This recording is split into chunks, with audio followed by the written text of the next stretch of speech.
Praise the lord. దేవునికి మహిమ కలుగునుగాక. నజరేయుడగు యేసు క్రీస్తు పరిశుద్ధ నామమున మీ అందరికీ నా శుభములు ఆశీర్వాదములు తెలియజేస్తున్నాను. ఈరోజు కూడా ఒక ప్రాముఖ్యమైన శ్రేష్టమైన వాక్య భాగాన్ని మనము ధ్యానము చేద్దాము. లూకా సువార్త 17వ అధ్యాయము నుండి 28 నుండి 37 వరకున్న వచనాలను మనము చదువుకుందాము. 28 నుండి 37 వరకున్న వచనాలు. లోతు దినములలో జరిగినట్టు జరుగును. జనులు తినుచు త్రాగుచు కొనుచు అమ్ముచు వారు నాటుచు ఇండ్లు కట్టుచు నుండిరి. అయితే లోతు సొదమ విడిచిపోయిన దినమున ఆకాశము నుండి అగ్ని గంధకములు కురిసి వారినందరినీ నాశనము చేసెను. ఆ ప్రకారమే మనుష్య కుమారుడు ప్రత్యక్షమగు దినమున జరుగును. ఆ దినమున మిద్దె మీద ఉండువాడు ఇంట ఉండు తన సామాగ్రిని తీసుకొని పోవుటకు దిగకూడదు. అలాగే పొలములో ఉండువాడును తిరిగి రాకూడదు. లోతు భార్యను జ్ఞాపకము చేసుకొనుడి. తన ప్రాణమును రక్షించుకొనగోరువాడు దానిని పోగొట్టుకొనును. దాని పోగొట్టుకొనువాడు దానిని సజీవముగా కాపాడుకొనును. ఆ రాత్రి ఇద్దరు ఒక మంచము మీద ఉందురు. వారిలో ఒకరు కొనిపోబడును, ఒకరు విడిచిపెట్టబడును. ఇద్దరు స్త్రీలు ఒక తిరగలి విసురుచుందురు. ఒకటి కొనిపోబడును, ఒకటి విడిచిపెట్టబడుననెను. శిష్యులు, ప్రభువా, ఇది ఎక్కడ జరుగును అని ఆయనను అడిగినందుకు ఆయన, పీనుగు ఎక్కడ ఉన్నదో అక్కడ గద్దెలను పోగవునని వారితో చెప్పారు. ప్రార్థన చేసుకొని వాక్యపు ధ్యానములోనికి మనము వెళ్దాము. ప్రేమ కలిగిన మా ప్రియమైన పరలోకపు తండ్రి, ప్రేమించు దేవుడవు, ప్రేమమూర్తివి నాయన, నీ మహాప్రేమను బట్టే మేము రక్షింపబడ్డాము. ఆ మహాప్రేమను అనుభవిస్తున్న మేము మీ సత్యవాక్యమును ప్రకటించుచుండగా నీ యొక్క పరిశుద్ధాత్మ తైలముతో నన్ను మెత్తనపరిచి ఆశీర్వదించి అభిషేకించి, అయ్యా, వింటున్న ప్రతి ఒక్కరి హృదయములలో గొప్ప మార్పును కలుగు చేయమని యేసు క్రీస్తు పరిశుద్ధ నామమున ప్రార్థన చేస్తున్నాను పరమ తండ్రి. ఆమేన్, ఆమేన్. ప్రభునందు ప్రియులారా, యేసుక్రీస్తు యొక్క రెండవ రాకడను గురించి రక్షణ పొందిన మనమందరము ఎదురు చూస్తూ ఉన్నాము. ఆయన రాకడలో మనము ఎత్తబడాలని, ఆయనతో సదాకాలము మనము పరలోకములో జీవించాలని ఎదురు చూస్తున్నటువంటి వారము.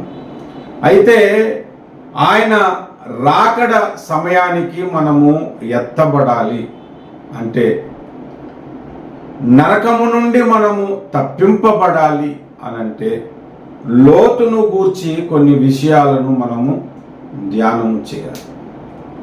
లోతు సొదమ నుండి తప్పింపబడిన దినమున ఆకాశము నుండి అగ్ని గంధకములు కురిసి ఆ పట్టణాలను నశింపజేశాడు. సొదమ గొమోరు అను పట్టణాలను దేవుడు నశింపజేశాడని మనం చదువుతున్నాం.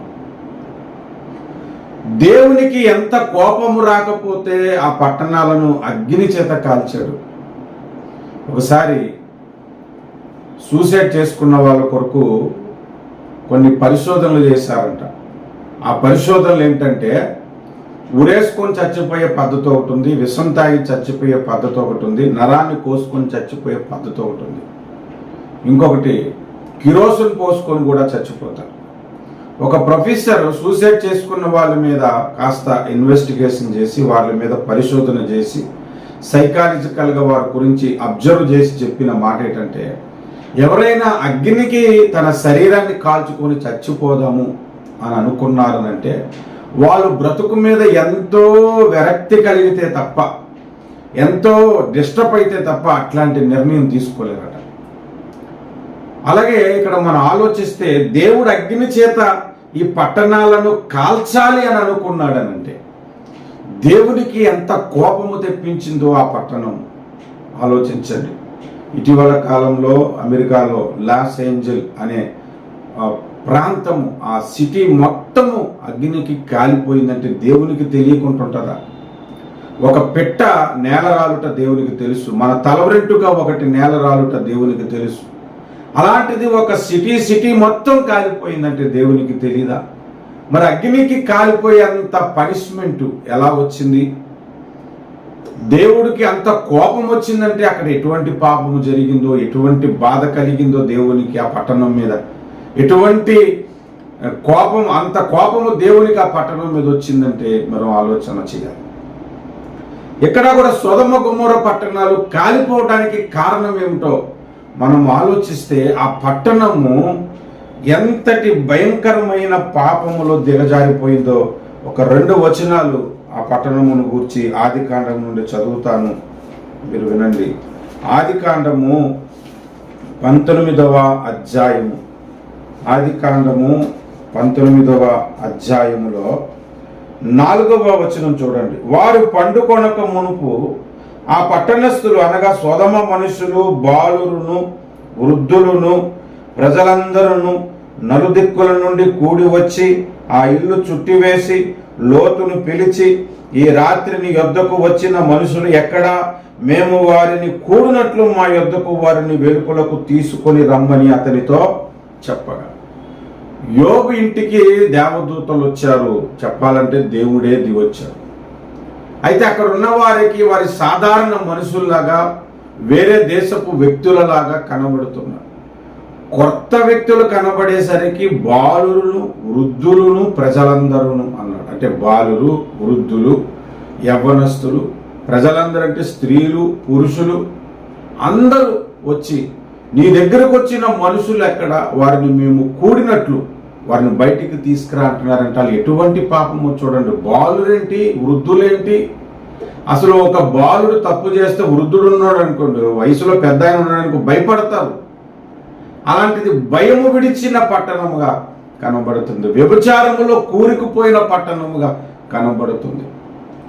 వృద్ధులు, బాలురు వచ్చింది ఆడవాళ్ళు కాదు, మగవాళ్ళు. అక్కడ కోరుకుంటుంది కూడా మగవాళ్ళనే.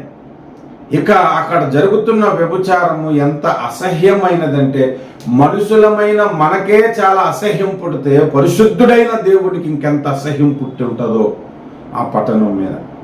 అందుకే దేవుడు అగ్ని చేత ఆ పట్టణాలను కాల్చాలని నిర్ణయించుకున్నాడు. అగ్ని చేత ఒక పట్టణము కాలిపోయిందనంటే, అగ్ని చేత ఒక దేశము కాలిపోయిందంటే, ఒక రాష్ట్రము కాలిపోయిందంటే దేవునికి ఎంత కోపం వస్తే ఆ పట్టణం మీద. అలా జరుగుతుంది. మీరు ఆలోచన చేయండి, ఒకసారి జ్ఞాపకమును చేసుకున్నాడు. నేను ఇంకా లోతుకు వెళ్తూ ఉన్నాను. లోతును గురించి కొన్ని విషయాలు మీకు నేను చెప్పాలని.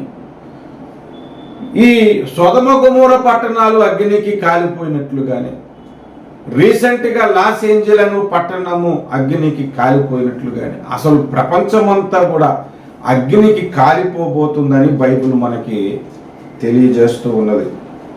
ఆ మాట చూద్దాము. పేతురు రాసిన 2వ పత్రిక 3వ అధ్యాయము 7వ వచనం.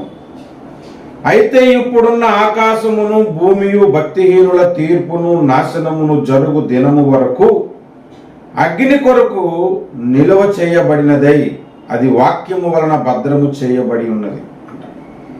ఈ భూమి దేని కొరకు నిలువ చేయబడి ఉంది? అగ్ని కొరకు. అగ్ని చేత ఈ భూమి కాలిపోబోతుంది, ఆకాశములు కాలిపోబోతున్నాయి అని మనకు ఇక్కడ కనబడుతుంది. అదే 2వ పేతురు పత్రిక 3:10లో కూడా చూస్తే, అయితే ప్రభువు దినము దొంగ వచ్చినట్లు వచ్చును, ఆ దినమున ఆకాశములు మహాధ్వనితో గతించి పోవును, పంచభూతములు మిక్కటమైన వేండ్రముతో లయమైపోవును, భూమియు దాని మీదనున్న కృత్యములను కాలిపోవును.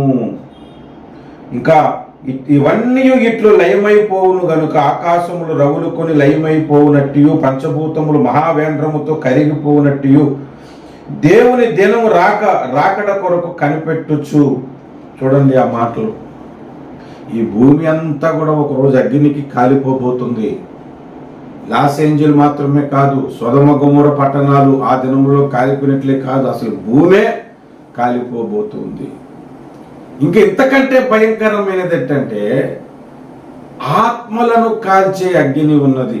శరీరమును ఆత్మను నిరంతరము నిత్యము అగ్ని ఆరదు పురుగు చావదు అనే ఒక ప్రాంతంలో అగ్నిగుండములో కాలిపోబోతున్నాము.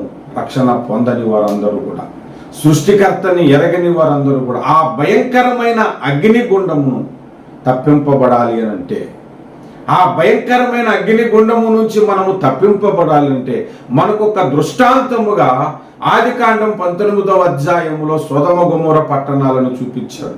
అగ్ని గంధకముల వర్షము చేత పట్టణాలు కాలిపోయినప్పుడు లోతు కుటుంబము రక్షింపబడింది. లోతు పిల్లలు రక్షింపబడ్డారు. లోతు భార్య మరలా రక్షణ పొందినట్టుగా మనకు కనబడట్లేదు. ఇక్కడ మనం ఆలోచన చేయాల్సిన విషయము, లోతు రక్షణ పొందటానికి గల కారణాలు ఏమిటో, లోతు తప్పింపబడటానికి గల కారణాలు ఏమిటో మనం ఈరోజు ధ్యానము చేసి అగ్నిగుండము నుండి తప్పింపబడటానికి లోతుకున్న లక్షణాలే మనకి కూడా ఉండాలని, లోతు జీవితంలో జరిగిన విషయాలు మనం కూడా, లోతు హృదయం ఎటువంటి హృదయము కలిగి ఉన్నాడో అటువంటి హృదయమే మనము కలిగి ఉండాలనే పాఠాన్ని ఈరోజు మనము నేర్చుకుందాము. ప్రకృతి సంబంధమైన అగ్నికి మనము కాలిపోయిన నరకాగ్ని నుండి తప్పించుకోబడటానికి మనం ఎటువంటి భక్తి జీవితము చేస్తే, ఎటువంటి స్థితిలో మనం ఉంటే తప్పింపబడతామో లోతు జీవితంలో నుంచి కొన్ని విషయాలను మనం ధ్యానం చేద్దాం.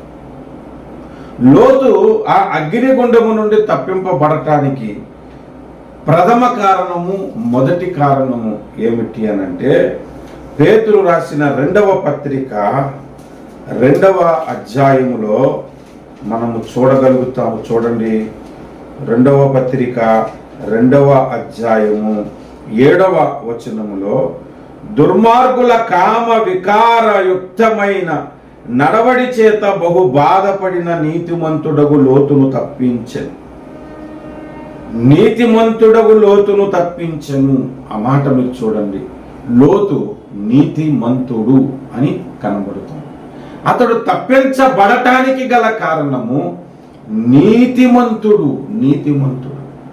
మీకు ఒక విషయం చెప్పనా, అసలు భూమి మీద నీతిమంతులే లేరంట. అది బైబిల్ చెబుతున్న వాస్తవము. రోమాపత్రిక 3వ అధ్యాయము 10వ వచనం. రోమాపత్రిక 3వ అధ్యాయము 10వ వచనము చూస్తే 3:10లో,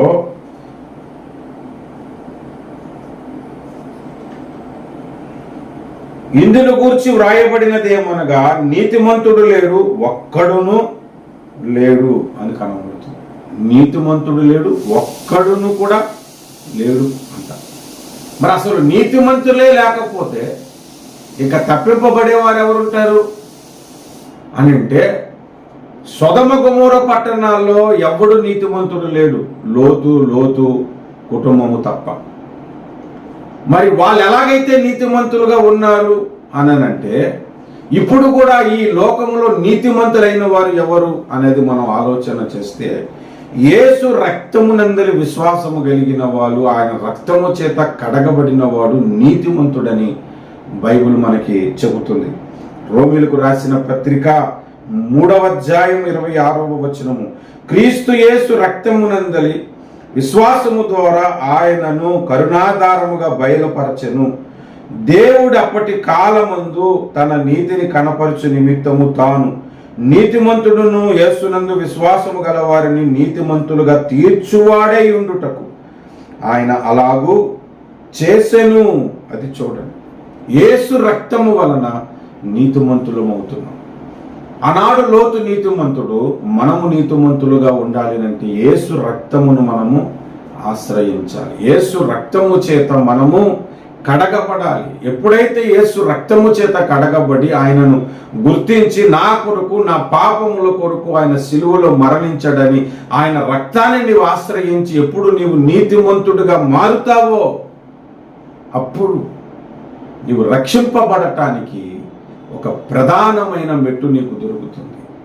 ఒక ప్రధానమైన, దేవుడు నిన్ను రక్షించటానికి మొదట నిన్ను చూసేది ఏంటంటే, ఆయన కుమారుడైన యేసు రక్తము చేత నీవు కడగబడ్డావా లేదా, ఆయన గురించి ప్రకటించబడుతున్న సువార్త నీవు అంగీకరించావా లేదా అన్నది ప్రథమముగా దేవుడు చూస్తాడు. ప్రతి వ్యక్తి చనిపోయిన వెంటనే జరిగే స్పాట్ జడ్జిమెంట్ ఏంటంటే ఇతడు ప్రభువుని అంగీకరించాడా లేదా, సువార్తను తృణీకరించాడా అంగీకరించాడా, రక్షణ పొందాడా లేదా, బాప్తిస్మం పొందాడా లేదా అన్నది ముందు స్పాట్ జడ్జిమెంట్ చేసి రక్షణ పొందిన వాడైతే పరలోకానికి యోగ్యులుగాను, రక్షణను తృణీకరించిన వాడైతే, సువార్తను అంగీకరించిన వాడైతే నరకానికి పాత్రుడుగాను చేసేస్తాడు.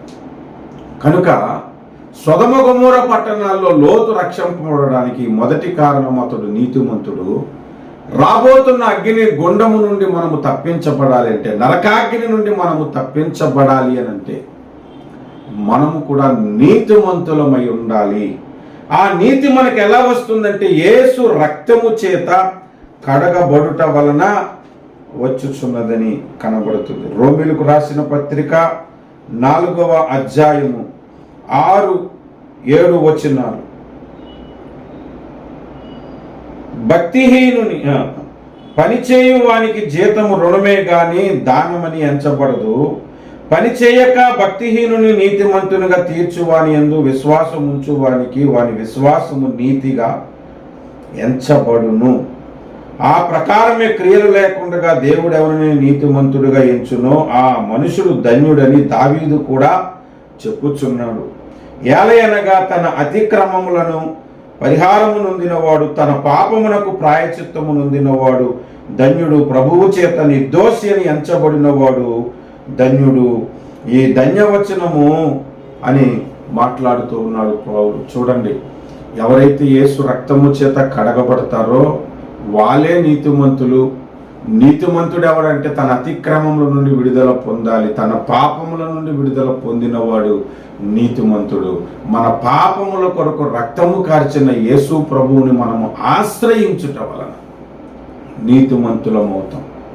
చాలామంది ఏ దేవుణ్ణి పూజిస్తే ఏంటండి అని ఒక భ్రమలో ఉంటున్నారు. కానీ ఏ దేవుణ్ణి పూజిస్తే ఏమవుతుందో నేను చెప్తున్నాను. ఏ దేవుణ్ణి పూజించినా ఈ లోక సంబంధమైన ఆశీర్వాదాలు మనకు కుమ్మరింపబడతాయేమో, కానీ పరలోకం పోవాలనంటే, నీ పాపం పోవాలనంటే, దేవుని రాజ్యమును స్వతంత్రించుకోవాలంటే యేసు తప్ప వేరొక దేవుడు లేడు.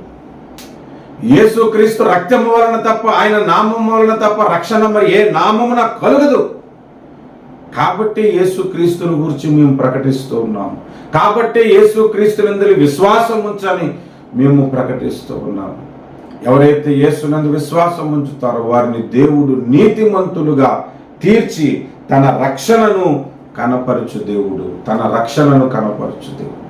కనుక అగ్నిగుండము నుండి తప్పింపబడాలనంటే మొదటగా మనకు ఉండాల్సినటువంటి క్వాలిఫికేషన్ యేసునందు విశ్వాసం ఉంచి సువార్తను నమ్మి ఆయన రక్తము చేత కడగబడి బాప్తిస్మము పొందాలి. అప్పుడే అగ్నిగుండము నుండి మనము తప్పించబడతాము.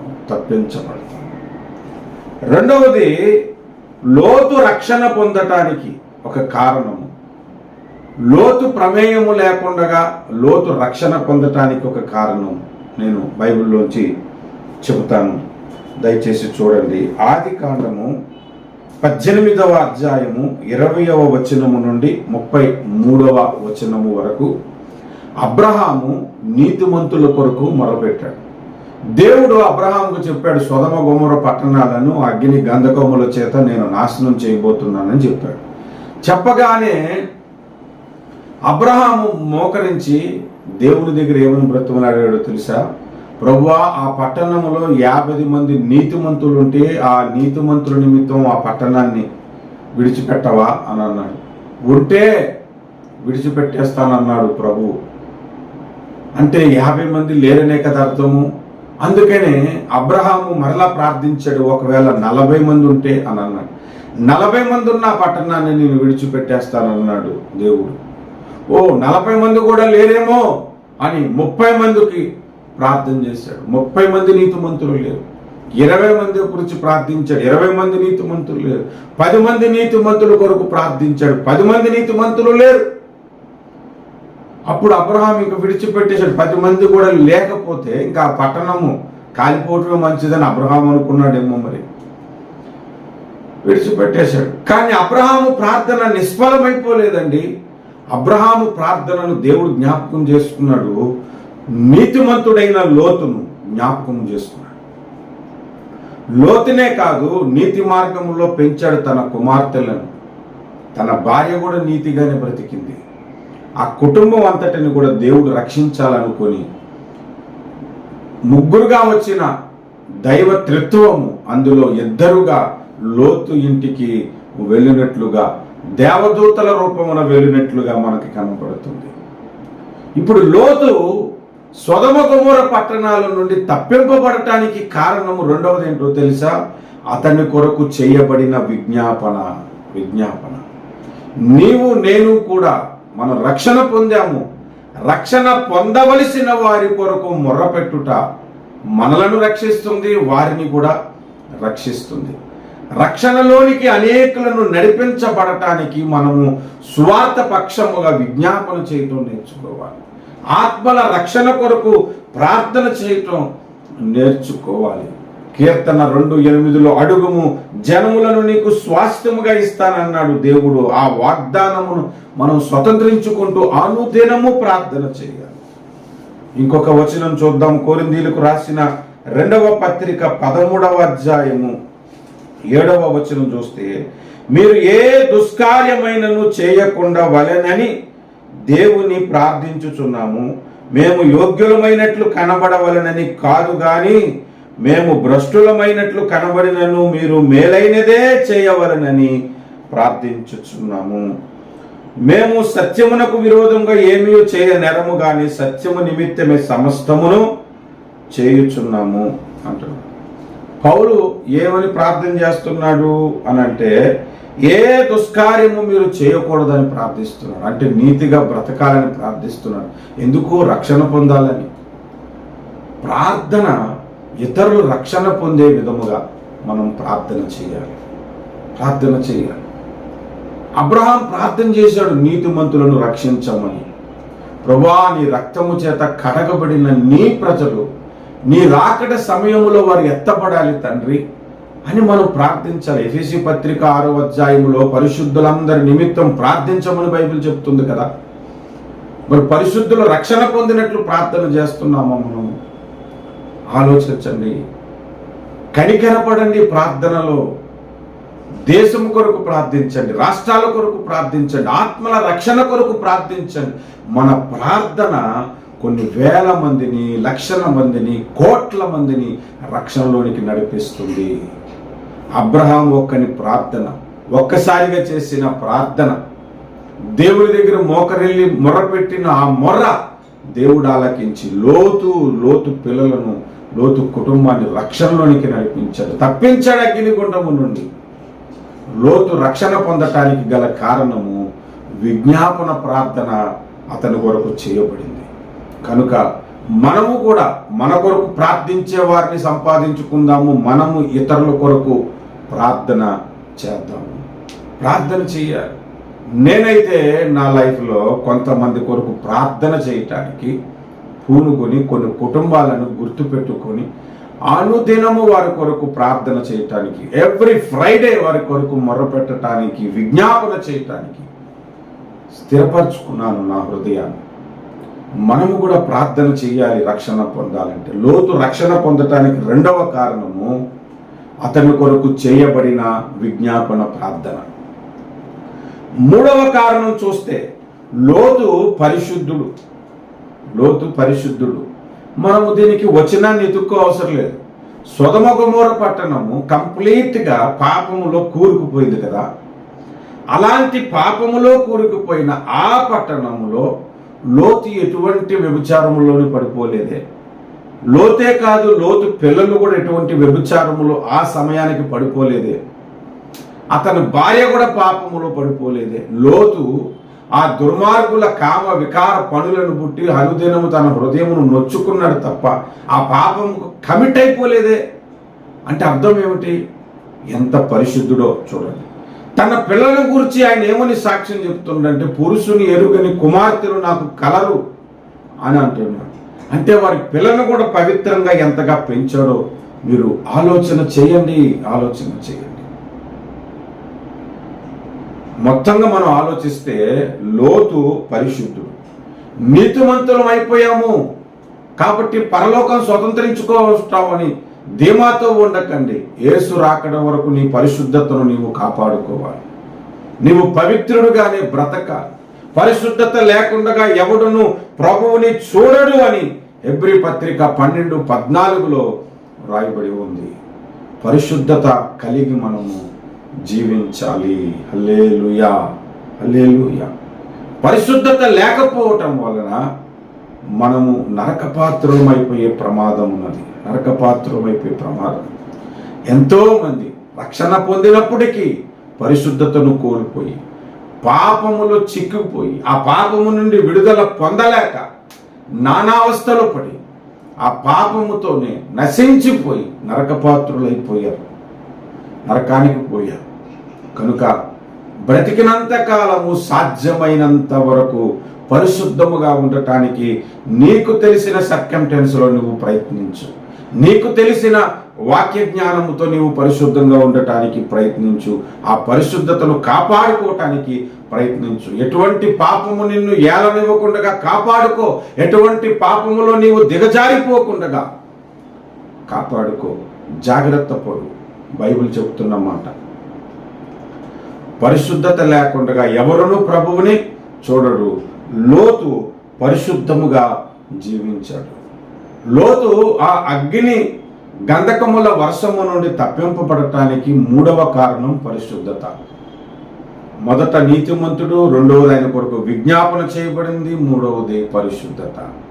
మనము కూడా నరకమును అగ్ని గుండము నుండి తప్పింపబడటానికి యేసు రక్తము చేత కడగబడిన నీతిమంతులం అవ్వాలి. మన కొరకు విజ్ఞాపన చేసేవారు ఉండాలి. మనము కూడా పరిశుద్ధముగా జీవించాలి, పరిశుద్ధముగా ప్రవర్తించాలి. పరిశుద్ధత అనేది ప్రైమరీ. ఆ తర్వాత పరిపూర్ణతలోనికి రావాలి. పరిశుద్ధత లేకుండా పరిపూర్ణత రాదు. అలాగని పరిశుద్ధత మాత్రమే పరిపూర్ణత అని అనుకోవద్దు. పరిశుద్ధులు సంపూర్ణులగునట్లు అన్నాడు. ఎఫెసీ పత్రిక 4, 12, 13, 14 వచనాలు మనం చదివితే, పరిశుద్ధులు సంపూర్ణులు అవ్వాలంటే అసలు పరిశుద్ధతే లేకుండా సంపూర్ణులు అవ్వటానికి కుదరదు. అలాగని పరిశుద్ధతే సంపూర్ణత కాదు, పరిశుద్ధత తర్వాత సంపూర్ణతలోనికి రావాలి. అంటే పరిశుద్ధత తొలిమెట్టు అన్నమాట. పరిశుద్ధత ప్రారంభ సత్యం అన్నమాట. ఆ పరిశుద్ధతనే కోల్పోతే పరలోక రాజ్యాన్ని ఎలా మనం స్వతంత్రించుకుంటాము?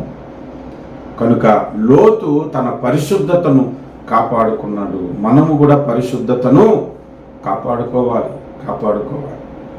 4వ విషయాన్ని లోతును గురించి మనం ధ్యానం చేస్తే, హెబ్రీ పత్రిక 13వ అధ్యాయము 1వ వచనము చూడండి. సహోదర ప్రేమ నిలవరముగా ఉండనీయుడి, ఆదిత్యము చేయ మరువకడి, దాని వలన కొందరు ఎరుగకయే దేవదూతలకు ఆదిత్యము చేసిరి.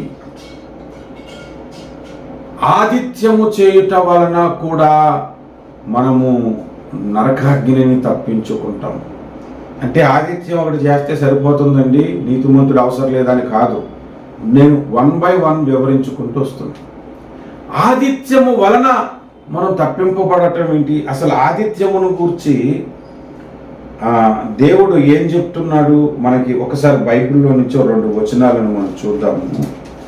లేవీకాండము 19వ అధ్యాయము 34వ వచనం చూస్తే, 19:34 చూస్తే, మీ దేశమందు పరదేశి నీ మధ్య నివసించినప్పుడు వానిని బాధింపకూడదు.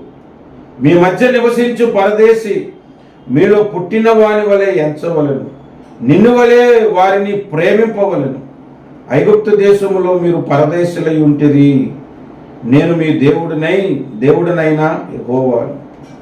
ఎందుకు ఆతిథ్యము చేయాలి పరదేశులకు? ఎందుకు పరదేశిని మనము ప్రేమించాలి అని అంటే, అసలు ఇశ్రాయేలీలు మొదట పరదేశులోనే ఉన్నారు. ఐగుప్తులు పరదేశులో ఉన్నారు. అప్పుడే దేవుడు వాళ్ళని ప్రేమించి కనానుకు తీసుకొని వచ్చాడు. మనము కూడా ఈ లోకము మన దేశము కాదు. మన ప్రాంతము కాదు, మనం ఉండాల్సిన లోకము కాదు. మన పరలోకపు పౌరస్థితి, పరలోకములో ఉన్నది మన పౌరస్థితి. భూమి మీద మనము కూడా యాత్రికులమే. మనలను దేవుడు ప్రేమించినట్లుగానే మనము కూడా పరదేశులను ప్రేమించాలి. నిన్ను వలే నీ పొరుగు వారిని ప్రేమించాలి.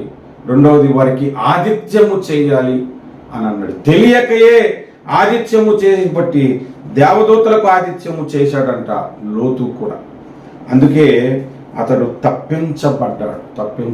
ద్వితీయోపదేశ కాండము 10వ అధ్యాయము మనం చూస్తే ఒక మాట మనకు కనబడుతుంది. దేవుడు మనకి జ్ఞాపకం చేస్తున్నాడు. ద్వితీయోపదేశ కాండము 10, 18, 19 వచనాలు. 18, 19 వచనాలు మనం చూస్తే, ఆయన తల్లిదండ్రులు లేని వారిని విధవరాలకి న్యాయము తీర్చి పరదేశియందు దయ ఉంచి అన్నవస్త్రములు అనుగ్రహించువాడు. మీరు ఐగుప్తు దేశములో పరదేశులై ఉంటేది గనుక పరదేశిని జాలి తలచుడి అంటున్నాడు. అంటే ఇతరులను ప్రేమించే మనస్సు అన్నమాట ఆతిథ్యము చేయటం. నిన్ను వలె నీ పొరుగు వారిని ప్రేమించటం అన్నమాట ఆతిథ్యము చేయటం. నిన్ను వలె నీ పొరుగు వారిని ప్రేమించే మనస్సు లోతుకుంది. అందుకే ఆయన ఇంటికి ఆతిథ్యము పొందుకోవటానికి వచ్చిన వారిని కాపాడుకునే ప్రయత్నం చేశాడు. వారిని జాగ్రత్తగా చూసుకునే ప్రయత్నం చేశాడు. ఈయన నష్టపోయినా పర్వాలేదు, వాళ్ళు పరిశుద్ధంగా ఉండాలనే ప్రయత్నం లోతు చేశాడు. కనుకనే అతడు రక్షింపబడటానికి అదొక కారణమైనది. కనుక ఆతిథ్యము చేయ మరువకుడి అని బైబిల్ చెబుతుంది. విధవరాండ్లకు సహాయం చేసే మనసు, దిక్కులేని వారిని ఆదరించే మనసు. అసలు మన భక్తికి ప్రధాన కారణములు 2 ఉంటాయి. ఒకటి, ఈ లోక మాలిన్యము మనకు అంటకుండా జాగ్రత్తగా చూసుకోవటం. రెండవది, దిక్కులేని వారిని, విధవరాండ్రులను వారి ఇబ్బందులలో వారిని పరామర్శించటం అని రాయబడి ఉంది యాకోబు పత్రిక 1:21. ఆ మాటకు అర్థం ఏంటంటే నిన్ను వలె నీ పొరుగు వారిని ప్రేమించు అని. ధర్మశాస్త్రము ఉన్న ప్రధాన పదాజ్ఞలను 2 భాగాలు చేస్తే, మొదటి భాగము అందరికంటే దేవుణ్ణి ప్రేమించుట, రెండవది నిన్ను వలె నీ పొరుగు వారిని ప్రేమించుట అను ఆ 2 ఆజ్ఞలకు మొత్తం ఆజ్ఞలన్నీ ఆ 2 ఆజ్ఞల్లోనే కనబడతాయి. కనుక ఇతరులను ప్రేమించే మనస్సు మనం ఎప్పుడు కోల్పోకూడదు. సహోదరుని ఎడల ప్రేమ లేని వాడైతే నీవు ఇంకా చీకటిలోనే ఉన్నావని బైబిల్ చెప్తుంది కదా. మరి లోతు తన సాటి స్నేహితులను, సాటి వారిని, సహోదరులను ప్రేమించే మనస్సు కలిగిన వాడుగా మనకు కనబడుతున్నాడు. కాబట్టి ఆతిథ్యము చేశాడు. దేవుని వాగ్దానములను, దేవుని ఆజ్ఞలను నెరవేర్చాడు లోతు. కాబట్టి అదే మనసు మనము కూడా కలిగి ఉండాలి. మత్తయి సువార్త 25వ అధ్యాయంలో, ఈ మిక్కిలి చిన్నవారికి మీరు చేసితిరి కనుక నాకు చేసినట్లు అన్నారు. ఆకలి ఉంటేనే నాకు ఆకలి తీర్చారు, వస్త్రము లేకుంటుంటేనే నాకు వస్త్రం ఇచ్చారు, దాహం అన్నప్పుడు నాకు దాహము తీర్చారని అంటే కొందరు అన్నారు, మేమెప్పుడు నీకు అన్నం పెట్టాం, మేమెప్పుడు మీకు దాహం తీర్చాం, మేమెప్పుడు నీకు వస్త్రాలు ఇచ్చామంటే, ఈ మిక్కిలి ఈ చిన్నవారికి మీరు చేశారు కనుక నాకు చేశారని అంటున్నారు. లేని వారికి మనము చేయుట, ఇబ్బందుల్లో ఉన్న వారికి మనము చేయుట దేవునికి చేసినట్లుగానే దేవుడు లెక్కించుకుంటున్నాడు. అంటే రక్షణ పొందిన తర్వాత ఫీడింగ్ ద పూర్ అనేది చేయటం భక్తి జీవితానికి ఒక ప్రధానమైనది. లేని వారికి సహాయము చేయటం, ఇబ్బందుల్లో కష్టాల్లో ఉన్న వారిని పరామర్శించటము నిజమైన భక్తి అవుతుంది. అది దేవుని ఎదుట ఉంచుకోవలసిన భక్తి అవుతుంది. అటువంటి భక్తే లోతు జీవితంలో ఉన్నది. అటువంటి మనసే లోతు జీవితంలో ఉన్నది. ఈనాడు రక్షణ పొందేశారు కానీ ఇతరులకు కనీసం సహాయం చేయదు. ఎప్పుడో చిన్నప్పుడు ఒక సామెత చెప్పుకోరు, ఎంగిలి చేతితో కాకిని కూడా తోలరట కొంతమంది. అంటే ఎంగిలి చేతితో కాకిని తోలితే చేతుకున్న ఎంగిలి కింద పడితే కాకి తినేస్తాయేమో అని. ఈనాడు చాలా మంది క్రైస్తవులు దాతృత్వం కలిగిన హృదయం లేరు. ఎంతసేపటికి సెల్ఫిష్లు అయిపోతున్నారు. వారికి వారే సమకూర్చుకోవటానికే ప్రయత్నిస్తూ ఉన్నారు. కొన్ని మెగా చర్చెస్ ఉంటాయి, పబ్లిసిటీ కొరకు వారి దగ్గర ఉన్నది ఏదో పొడిగా చేసి పబ్లిసిటీ తెచ్చుకుంటున్నారు తప్ప నిజంగా ఇచ్చే దాతృత్వం లేని వారుగా కనబడుతున్నారు. చాలా జాగ్రత్తగా ఉండాలి. భక్తి జీవితాన్ని పరిశుద్ధముగా ఉంచుకోవటమే కాదు, ఇతరులను ప్రేమించే స్థితిలో కూడా ప్రతి భక్తుడు ఉండాలి. లేదంటే అగ్నిగుండము నుండి మనము తప్పింపబడలేము. మరొక కారణం మనం చూస్తే ఆదికాండము 19వ అధ్యాయంలో ఇది చాలా ప్రాముఖ్యమైన సత్యము, చాలా ప్రాముఖ్యమైన విషయము. చూద్దాము. 19వ అధ్యాయం 6 నుండి 9 వచనాలు. లోతు వెలుపల ద్వారము నొద్దనున్న వారి దగ్గరకు వెళ్ళి తన వెనక తలుపు తీసి, అన్నలారా, ఎంత పాతకము కట్టుకొనుకుడి. ఇదిగో పురుషుని కూడని 2 కుమార్తెలు నాకున్నారు. సెలవైతే వారిని నీ యొద్దకు వెలుపలికి తీసుకొని వచ్చేదను. వారిని మీ మనసు వచ్చినట్లు చేయుడి. ఆ మనుషులు నా ఇంట నీడకు వచ్చి ఉన్నారు గనుక వారిని మీరేమీ చేయకూడదని చెప్పినప్పుడు వారు నీవు అవతలకి పొమ్మనిరి. చూడండి, ఇక్కడ ఇందులో మనం నేర్చుకోవాల్సింది ఏంటంటే, లోతు పురుషులు కూడా 2 కుమార్తెలు నాకున్నారు, వారిని మీకు అప్పగిస్తా, కానీ వారిని విడిచిపెట్టేయండి అని అన్నారు. మనం ఒక కోణములో దానిని ఆలోచిస్తే లోతు చేస్తుంది తప్పు అనుకుంటాం. కానీ లోతు ఒక హృదయం మీరు చూడండి.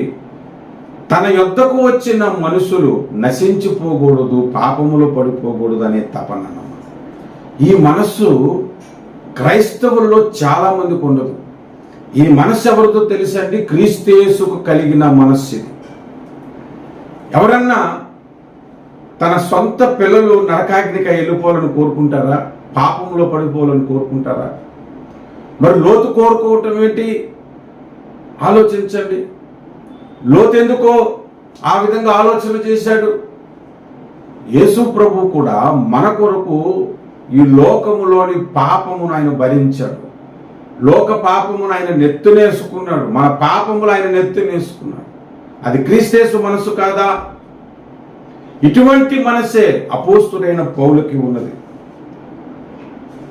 రోమీలకు రాసిన పత్రిక దయచేసి చూడండి. రోమీలకు రాసిన పత్రిక 9వ అధ్యాయము. పౌలుకున్న మనస్సు చూడండి, అసలు ఎంత ఆశ్చర్యాన్ని కలిగిస్తుందంటే, నాకు బహు దుఃఖమును నా హృదయములో మానని వేదనయో కలవు. క్రీస్తునందు నిజమే చెప్పుచున్నాను, అబద్ధమాడుట లేదు. పరిశుద్ధాత్మ యందు నా మనస్సాక్షి నాతో కూడా సాక్ష్యం ఇచ్చుచున్నది. సాధ్యమైన ఎడల దేహ సంబంధులైన నా సహోదరుల కొరకు నేను క్రీస్తు నుండి వేరై శాపగ్రస్తుడనై ఉండబోరుదును. ఎవరైనా క్రీస్తు నుండి వేరవ్వాలనుకుంటాడా?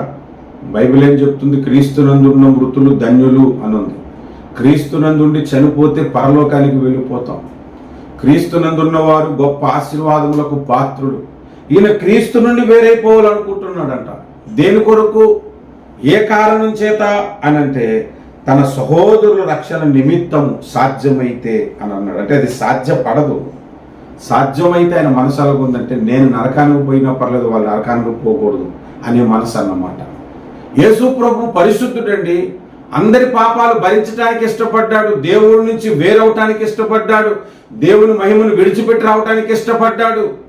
అదే మనసు పౌలుకున్నది తన ప్రజల కొరకు. ఇటువంటి మనసు మనకున్నదా? నీ ఒక్కడి రక్షణ కోల్పోతే కోట్ల మంది రక్షణ పొందుతారంటే వారి కొరకు శాపగ్రస్తుడైపోయే మనస్సు మనకు ఉండాలి. మన నరకానికి పంపే దేవుడు కాదు అలాంటి మనసు ఉన్నందుకు. కానీ అటువంటి మనస్సు మనకున్నదా? అదే మనస్సు లోతులో మనకి కనబడుతుంది. అదే మనస్సు పౌలులో కనబడుతుంది. అదే మనస్సు మోషేలో కూడా కనబడుతుంది. నిర్గమకాండము 32వ అధ్యాయం 32వ వచనం. అయ్యో, నీవు వారి పాపమును ఒకవేళ పరిహరించితివా, లేని ఎడల నీవు వ్రాసిన నీ గ్రంథములో నుండి నా పేరు తుడిచివేయమని బ్రతుమాలు కొనుచున్నానని. దేవుడితో మోషే ఎవరు ప్రార్థిస్తున్నాడు? ఇశ్రాయేలు పాపాన్ని కడగండి అయ్యా, వాళ్ళ పాపాన్ని పరిహరించండి. ఒకవేళ చేయకపోతే నీ గ్రంథంలోంచి నా పేరు తుడిచివేసి, నాకు కూడా అవసరం లేదు. వాళ్ళు రక్షణ పొందాలి, వాళ్ళు పాపము నుండి విడుదల పొందాలి, లేకపోతే నాకు వద్దు అనుకుంటాడు. ప్రతి సువార్తికుడికి ఈ మనస్సు ఉండాలండి. ప్రతి వాక్య బోధకుడికి, ప్రతి క్రైస్తవుడికి ఇటువంటి మనస్సు ఉండాలి. క్రీస్తు యేసుకు కలిగిన ఈ మనస్సు మీరు కలిగి ఉండాలి. లోతుకు అటువంటి మనస్సు ఉన్నది, మోషేకు అటువంటి మనస్సు ఉన్నది, ఇంకా ఎందరో భక్తులకు అటువంటి మనస్సు ఉన్నది, పౌలుకు అటువంటి మనస్సు ఉన్నది. అటువంటి మనస్సు ఉన్నదా మనకు? ఆలోచన చేద్దాం. లోతు రక్షింపబడటానికి అతని హృదయము క్రీస్తు యేసు కలిగిన హృదయము, క్రీస్తు యేసుకున్న మనస్సు లోతులో ఉన్నది. అందుకే అతడు రక్షింపబడ్డాడు. చివరిగా ఒక్క మాట చెప్పి నేను ముగిస్తాను. అదేంటంటే, లోతుకు సొదొమలో ఆస్తులున్నాయి. మీరు ఆదికాండం 13వ అధ్యాయం చదివితే తొలి వచనాల్లో నుండే అబ్రహాము లోతు వేరైపోయిన అధ్యాయం అది. ఎందుకు వేరైపోయారు? అబ్రహాము పశువుల కాపరులకును లోతు పశువుల కాపరులకును గొడవలు జరిగాయట.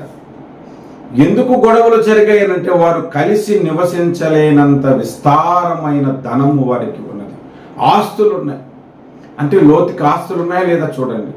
అంత ఆస్తితో సొదొమ గొమొర్రాలోనికి వెళ్ళి ఇంకా ఆస్తి సంపాదించుకున్నాడు. కానీ ఆ ఆస్తి మీద ఆయనకి మమకారం లేదు.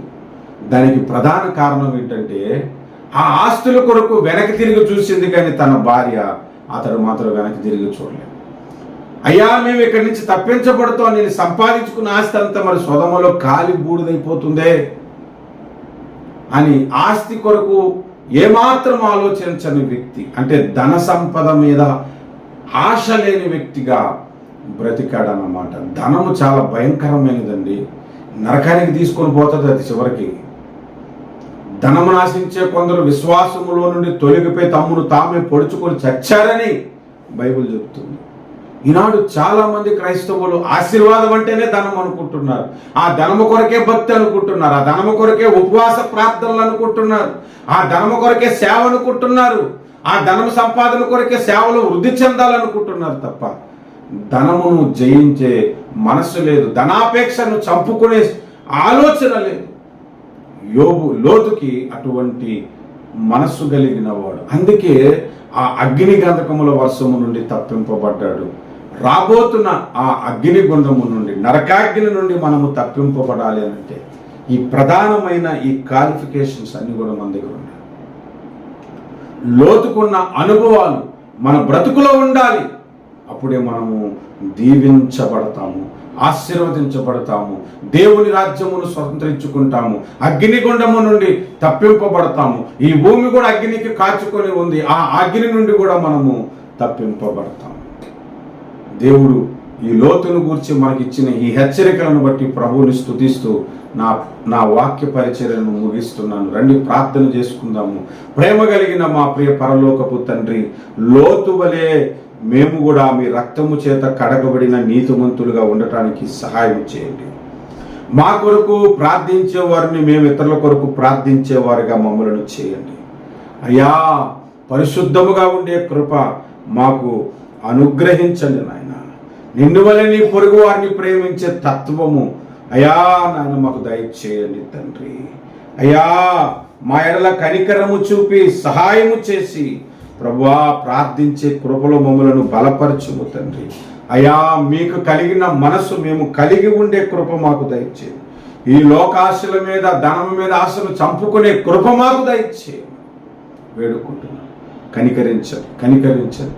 ఇటువంటి స్థితి నాకు, నా కుటుంబానికి, ప్రార్థిస్తున్న వారికి, వాక్యం వింటున్న వారికి అందరికీ మీరు దయచేయమని యేసుక్రీస్తు నామమున ప్రార్థన చేస్తున్నాము మా ప్రియమైన పరలోకపు తండ్రి. ఆమేన్. ప్రభునందు ప్రియులారా, మా యొక్క యూట్యూబ్ ఛానల్ సబ్స్క్రైబ్ చేయండి, ఇతరులకు షేర్ చేయండి. అనవసరమైన చెత్త ఏది చూడకుండా దేవుని వాక్యమును ప్రకటించే బోధకులనికే మీరు సబ్స్క్రైబ్ చేసి వారిని మాత్రమే వెంబడించండి. దేవుడు మీకు తోడుండి నడిపించునుగాక. ఆమేన్.